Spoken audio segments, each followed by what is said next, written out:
And to break down President-Tate's, I'm joined now by Charles Freeman.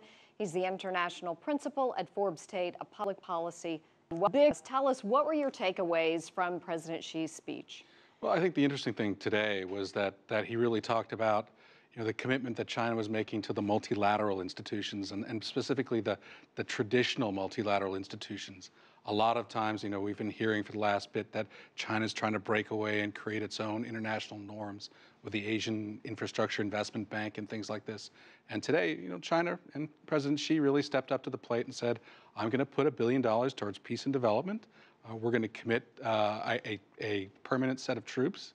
It was really, in many ways, it was a commitment to the UN in ways that China hasn't traditionally done. Right, setting up development in the least developed countries by $12 billion by the year 2030. This is really a breakout message for him. China has somewhat had to defend itself in the past on these issues, but now it's really taking center stage. Really is, and I think it's sort of throwing down the gauntlet and saying to the U.S., all right, you wanted us to be a responsible stakeholder. Here we are. Can you handle it? Right. So we'll see. What do you think about the news about Boeing? A lot of people saying China is stealing jobs from the U.S., but Boeing is coming back saying, listen, we didn't have the manpower or the time to keep up with the demand for these planes.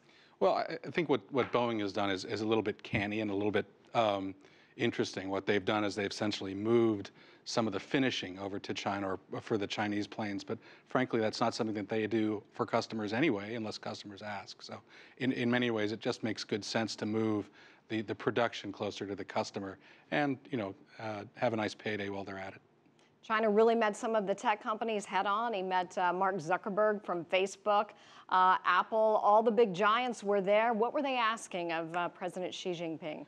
I don't think they asked what they really wanted to ask, which is make sure the market is as open as it possibly can be for our products and services, and don't worry so much about the security concerns that have been raised. But I think in large part they were there showing that China is still a huge and important market to the U.S. tech companies. I don't think that made the U.S. government all that happy. It wanted to send a tougher message, would have preferred that the tech community kind of thumb its nose at President Xi, but that was never likely to happen. And of course, big news here made between President Xi and President Obama on cyber threats, yeah. Obviously. Yeah, I think that's the biggest takeaway. I mean, the Boeing story is great for Boeing. The cyber story is really, I think, the big takeaway. I mean, we were very close. It was a bit of a game of brinksmanship to see whether the U.S. was about to impose sanctions for theft of cyber secrets against Chinese companies in particular, and maybe some institutions and individuals. And a step back from the brink. Whether that means that this is in the long term is going to be a good news for both countries. And of course, China's saying that it has not been doing that, but sure. The U.S. saying it has. So it's sort of a back and forth type situation, but at least the dialogue is out there, and they talked about it face to face. Yeah, and that's really important to actually at least begin to address it. I think we've gotten into a situation where we've been pointing fingers back and forth at one another. You're doing this, no, we're not. You're doing this, no, we're not. I think it's important to put it on a more productive plane. I think that's what we've started to do.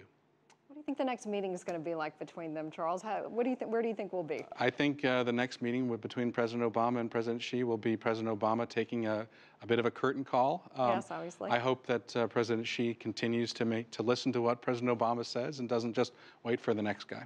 Well, it was certainly an interesting week and a great time for everyone. Thank you so much.